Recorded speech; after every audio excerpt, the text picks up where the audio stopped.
क्या है यार? सुबह बखैर। ये सब तुमने किया मेरी बेगम? जी हाँ, मैंने ही किया।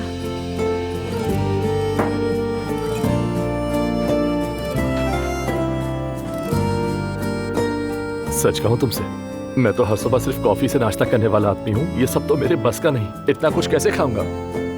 तो मैं भी तो यही कह रही हूँ मेरे प्यारे शौहर, अब सिर्फ कॉफी नहीं चलेगी, रोज ऐसा नाश्ता किया करेंगे। यानी शादी के बाद वेट बढ़ना सिर्फ एक अफसाना नहीं था, है ना? बिल्कुल सही सुना है। ठीक है, चाय निकालो। अपना कप दो मुझे।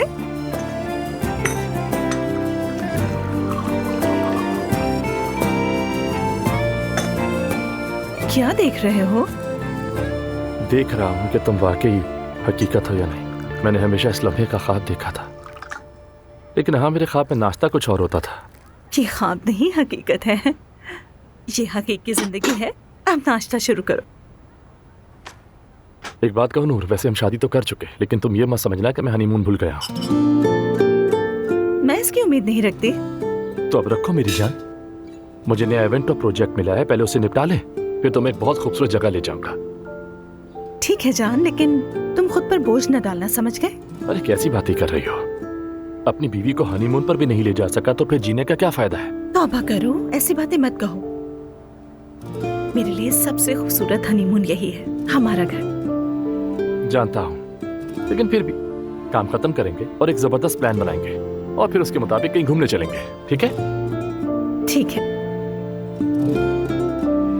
वैसे रोहान, हमारे यहाँ कुछ रस्में होती हैं, वो रस्म हाथ चूमने की है। तुम्हें ये सब मालूम है कि नहीं? मेरी जान, जो भी करना है तुम बताओ, मैं सब कुछ करूंगा, तुम्हारे मुताबिक ढल जाऊंगा। तुम्हारा शुक्रिया।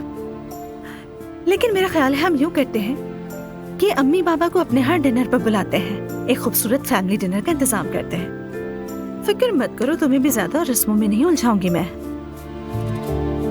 जितना चाहो उलझाओ, मैं तो दुल्हन ले आया हूँ, हर चीज के लिए तैयार हूँ।